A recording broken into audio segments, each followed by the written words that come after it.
Secretary Sean Duffy are speaking in front of the White House. Let's take a look. File out here, but what we just did was a little roundtable with leaders in the aviation industry. We've got leaders of labor represented. We've got leaders of the businesses that are, of course, making the airline industry run. And I just wanted to hear from people about the stresses of the aviation industry in light of the fact of the shutdown. And here's what I found out. It actually worries me a great deal because I think that as much as delays have gotten worse over the last couple of weeks, everybody here is very worried that we're going to see more delays, more stresses on the people who are actually making the aviation system run, and more problems for both the consumers but also the great workers who actually make this incredible shining jewel of the American economy actually work and work on time and work safely. Here are the things that I worry about. I worry about the people who are scanning our bags and making us get through the security line. I worry they're not getting paychecks. They're starting to get worried about how to feed their families and how to pay school tuition and everything else. I worry about the pilots who haven't gotten paid in a long time. I worry about the air traffic controllers who, of course, make this entire system extra safe. I worry about them, more worried about their credit card bill than they should be because they're not getting a paycheck because Democrats refuse to open the government. Now, I understand that a lot of Americans are sick of partisanship in Washington, D.C. Trust me, I've been here for 9 months in this job. I am sick of partisanship in Washington, D.C. But this is very, very simple. Every partisan dispute, every policy disagreement, all of these things we can talk about, we can reason through, we can disagree, we can shake hands and compromise on some of those issues, hopefully. But this is something that every single American, Democrat or Republican or Independent, should be able to agree on. Open the government. Stop this craziness and open the government. It's causing way too many problems, and some of the folks behind me are the people who are dealing with the problems. Now, let's just recap exactly what's happened politically in this town related to the government shutdown. We have had now multiple votes to reopen the United States government.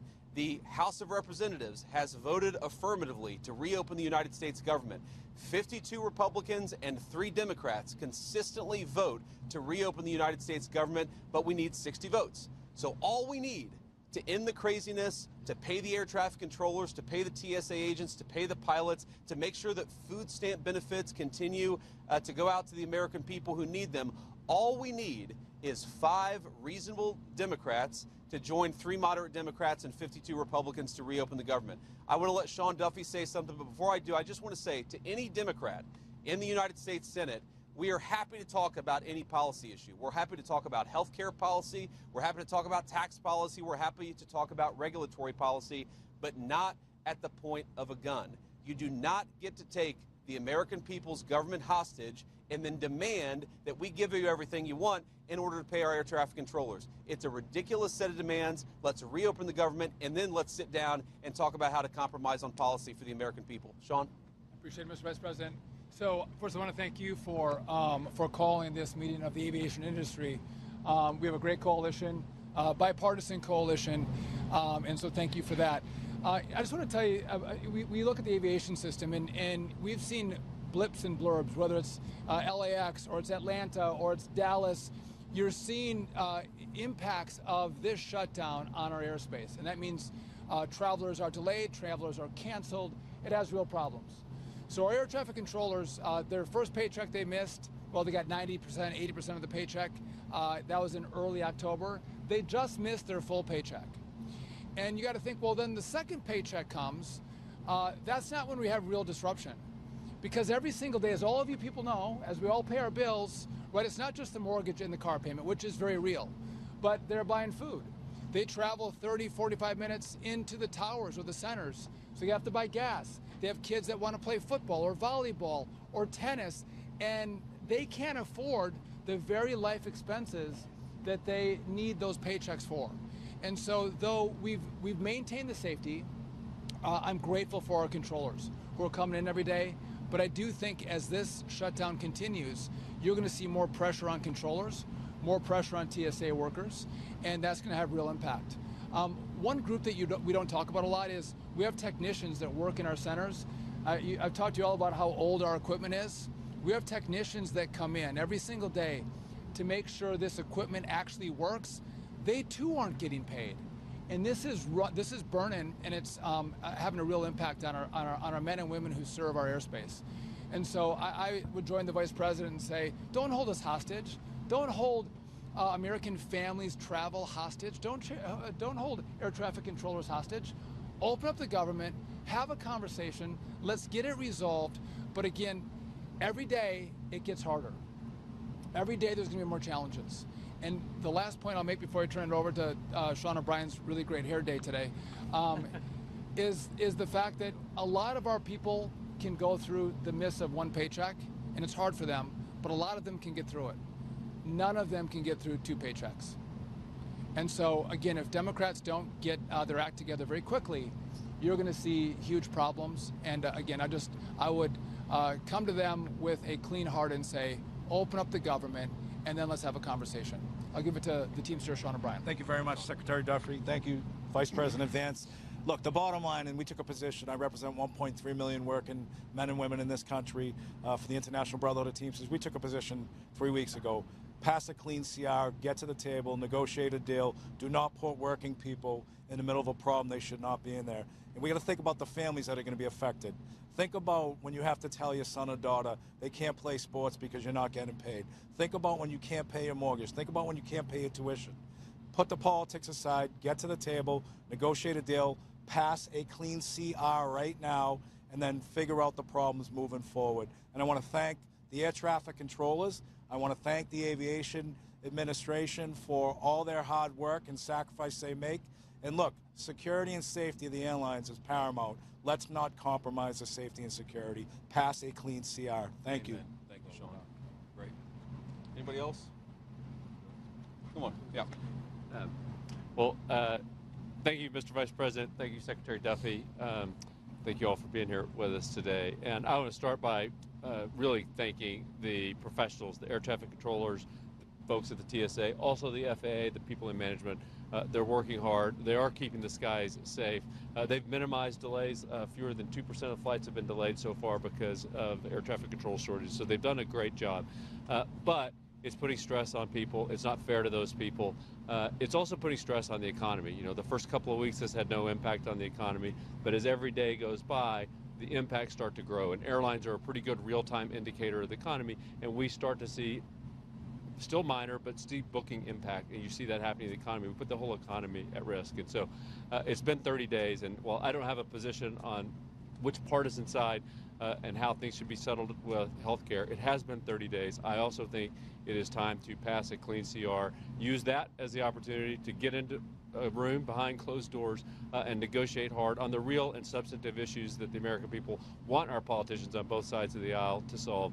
But let's get a clean CR and get that negotiation done behind closed doors without the pressure and without putting the American workers and the American economy at risk. Here. Great. Okay, guys, we'll take a few questions. Yeah. Go ahead. We're coming up on the 1-year anniversary of this really tragic plane crash in D.C. Should Americans be afraid to fly while shut down? No, I don't think Americans should be afraid to fly because we've got great airline professionals who are keeping the safest aviation industry in the world afloat, but they're doing it with incredible stress. What I worry more about is that if you have, let's say, a pilot who's now missed 2 paychecks, who's now telling his kids that they can't do things that they'd like to do, who's now worried about feeding his family, maybe that guy doesn't show up to work. Maybe he goes and gets a different job. That means greater delays for the American people. I worry about the air traffic controller who now has missed 2 paychecks, who's got to pay his credit card bill or his mortgage, but can't pay both, and decides, you know what, this industry is not for me. The Secretary of Transportation made a great point in private. I'm going to steal it right now because we got to get people into the air traffic control industry. We had a shortage of 2,000 people. How many of those people look to the future, see the congressional Democrats can't get their act together and say, you know what, we're not going to join air traffic controlling at all, which is going to further extend the delays. I think that we have a safe system because these guys are doing heroic things in the midst of this terrible shutdown. But why do we ask them to do so much without getting paid? Why don't we pay them so that they can be happy, they can do the best job they can do, and they're not worried about feeding their families while they're doing a very important job for all of us? Mr. Yeah. Could you let us know your understanding of the president's comments that he wants to resume nuclear testing after more than 30 years? Does he mean the warheads themselves, the distribution, the missiles, and so forth? What's your understanding of his intention? Well, look, I'll answer that very briefly, but I really do want to focus on the shutdown that is affecting the American people. I think the president's truth speaks for itself. We have a big arsenal, obviously. The Russians have a large nuclear arsenal. The Chinese have a large nuclear arsenal. Sometimes you've got to test it to make sure that it's functioning and working properly. We've been working very closely, even with nations that we don't have the best relations with, to try to limit nuclear proliferation. The president's going to keep on working on that, but it's an important part of American national security to make sure that this nuclear arsenal we have actually functions properly, and that's part of a testing regime. To be clear, we know that it does work properly, but you got to keep on top of it over time, and the president just wants to make sure that we do that. Yeah. I wanted to ask you, I know you said that you're going to talk with folks on Capitol Hill after they open the government back up. If this keeps going on, would you consider getting everyone together like you did before the shutdown here at the White House to talk? And just quickly on nuclear, does the new testing make the world less safe? So I'm not going to answer. I've answered all the questions about nuclear testing that I'm going to answer. I want to talk about the government shutdown here, and I'd like to focus the questions there. But to your point, look, I've never said we're not going to talk to congressional Democrats until they reopen the government. What I've said is we are not going to give in on policy demands under the threat of hostage taking. I mean, if any moderate Democrat or any Democrat, period, from the United States Senate wants to come over, they're welcome to walk into these doors in an hour. I'm happy to talk to them about how to end the government shutdown, but it's actually very simple because there's a clean CR, as you heard from everybody, that would reopen the government.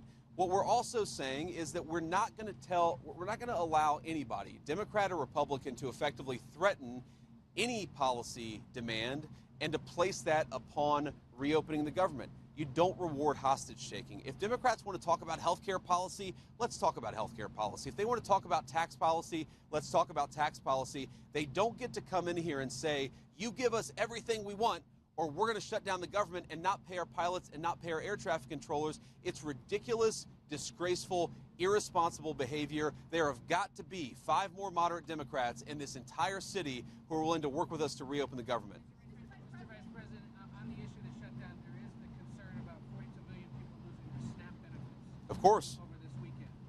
The administration's moved a lot of money around to pay troops, to pay federal law enforcement, and is telling Congress it can't move money around to pay at least some of those benefits. Why not? And would there be some push perhaps in the next 48 hours to try to do that so Americans don't go hungry? Well, here's the problem. If you go back to previous government shutdowns, what has happened is that sometimes the president has tried to make the shutdown as painful as possible on the American people. I give the president of the United States great credit and the entire team for trying to make this as painless as possible. The Democrats are acting irresponsibly. He doesn't want the American people to suffer because of it. But look, right now, this government, this administration, we're like guys running around, with a leak in a damn wall, trying to plug it with bubble gum. And we plug one spot with bubble gum, and we plug another spot with bubble gum, and we plug another spot with bubble gum. Why don't the Democrats just stop this entire charade and reopen the government so that we don't have to try to make this thing work on a shoestring budget, which is what we're trying to do. The unfortunate reality, and we're starting to see this with our aviation industry, we're going to find out the hard way with SNAP benefits. The American people are already suffering, and the suffering is going to get a lot worse. Not because the President of the United States has failed to make the shutdown painless. He's tried to do everything that he can to make it as unpainless as possible. The reason that pain is coming and the reason it's building is because we're not passing the clean bill to reopen the government. It's a very easy thing to do. Thank you, Mr. Vice President. I'm Monica Page with Frontline Turning Point USA. On the government shutdown, of course, we're approaching Thanksgiving, we're approaching the holidays. What could travel look like, if the Democrats don't open the government in time? So I'm going to let our great Secretary of Transportation answer this question. Look, it could be a disaster. It really could be, because at that point you're talking about people have missed 3 paychecks. They've missed 4 paychecks. How many of them are not going to show up for work? You take the TSA lines that are already too long, even right now, and say half of those people don't show up for work, not because they're not hard workers or good people, but because they've got to find a different job to feed their families. What happens when the security lines are not an hour long, but they're 4 hours long? What happens when pilots start not showing up for work because they're so focused on paying the bills they can't fly the plane safely? That's going to lead to massive delays. We want people to be able to get home for Thanksgiving. We want people to be able to travel for business, to make this entire engine of commerce work. We want the aviation industry to work. It's not going to work unless the Democrats reopen the government. These guys are doing heroic things to make it work as well as it possibly can, but every single person that I talk to a word, they are worried that the delays are going to reach a point where it makes it very, very hard for the American people to fly. Sean? So listen, to answer your question, our traffic will be snarled, right? It'll be a disaster in aviation. And just, I'm going to steal, you stole my point, I'll steal one from Scott Kirby from United. October is a slower air travel month, and we have great weather in October. And so you've seen minimal disruption because of good weather and slower travel. But as we go into November, travel picks up as people start to look at going to see their families. Kids come home from college. And if you don't have air traffic controllers who are being paid, they might want to stay on the job, but they cannot. They're going to have to go take a second job, and you're going to have mass issues throughout the airspace. People will not be able to go from one place to the other because of the government shutdown. And I hope Democrats don't take it to that point. Great. Yeah. Alex Brachet from ABC News. I'm curious, as we move into this holiday travel season, is the administration working on a plan to keep airports running smoothly? The other thing that I wanted to ask you is we've got 20 million Americans who are set to see their health care premiums skyrocket with those ACA tax credits expiring. Curious your response there. Is the administration working on a plan to expand them? Well, why don't you take the question about what we're trying to do to try to limit the effects of the shutdown on aviation? I think Sean is a great person to address that, and then I'll address the health insurance premium question. Yeah, so we're working closely with NATCA, our air traffic controllers union, our technicians who work to keep the equipment safe and operational.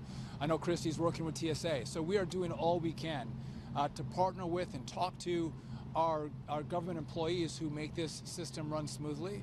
But we can only ask so much. And I, as a guy who had a lot of kids and didn't make a lot of money early in my life, I know the pressure that these families are under. And by the way, think when these families go home, the fights that are had over the fact that you don't have money for basketball this season. The family strife that happens because they don't have money coming in the door is very, very real. So we are doing all we can to work with our partners to keep things running smoothly. But in the end, we can only go so far. And if I could just, before I turn it over, I love that you guys are asking us questions about what we can do to make this less painful. There's an easy, painless solution. Pass the clean CR. And by the way, I think you all, I was part of some shutdowns myself in Congress, and the tone of the press corps is very, very different in this one. You were rabid against Republicans who voted not to open the government up, and it seems like everyone is so docile. And so, what is the president going to do to alleviate the pain? I'm out of the mall. Anyone can go see the World War II Museum.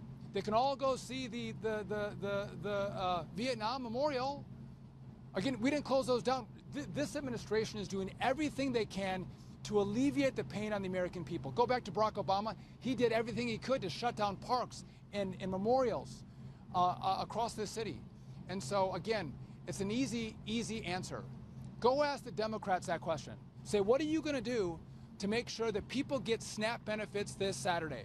Or they have health care assistance for their Obamacare? What are you going to do? Because we're doing everything we can on our end, but there's not much more we can do because the rules of the road by which we have to play.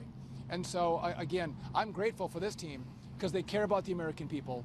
I just wonder, do the Democrats care the way we do? And if they do, open it up, sit down, and negotiate. Here, here. That's a great point. I want to answer the question about health insurance premiums because, look, we don't want the American people's health insurance premiums to go up. We're very worried about this. The president's been talking about this since before we even took office, that we're inheriting a healthcare system that has suffered some real problems under the Biden administration. Because of that, you're seeing health insurance premiums skyrocket. Now, here is our very simple proposal to the Democrats. Let's sit down and come to a compromise and work it out. And you know what the Democrats' response to that is?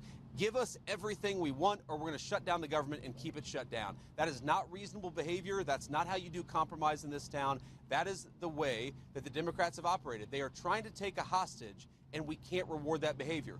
If we do that, If we say, yes, of course, we'll give you everything that you want if you reopen the government, you know what's going to happen? In 3 months, they're going to come back to the administration and they're again going to say, we're going to shut down the aviation industry. We're going to deny people SNAP benefits unless you give us exactly what you want. That's how a child behaves. That is not how a responsible governing party behaves in the United States of America. And let me make one final point, and then we'll cut out of this press conference. Look, I've been a little bit unfair, and I want to correct this, because when I say the Democrats have shut down the government, it's actually the far left side of the Democratic Party, because to their great credit, 3 moderate Democrats joined 52 Senate Republicans to vote to reopen the government. We need 5 more reasonable Democrats to put the American people first and reopen the government. That's all that we're asking. Let's talk about health care policy. Let's make sure that we ensure that Americans' health insurance premiums don't go up. We want that, and we're willing to work with people for it, but they've got to reopen the government first. Sean came from a background not that dissimilar from mine. Sean O'Brien came from a background not that dissimilar from mine. There are moms and dads who are fighting right now because they're worried about not being able to pay the credit card bill and the mortgage bill. There are parents who have to look their kids in the eye and say, you know what, we're not going to do football this year. We're not going to do basketball this year because I can't pay for it because the federal government is shut down and I'm not getting a paycheck. Do we want those people who keep the aviation system running to not be able to feed their families, to not be able to pay for some of the things that make life worth living? The answer to that question is absolutely. We want them to be able to afford a good life. The only way for that to happen is to reopen the government. It'll be good for those who fly. It'll be good for those who work in the aviation industry. It'll be good for the whole country. Just do the common sense thing, Democrats.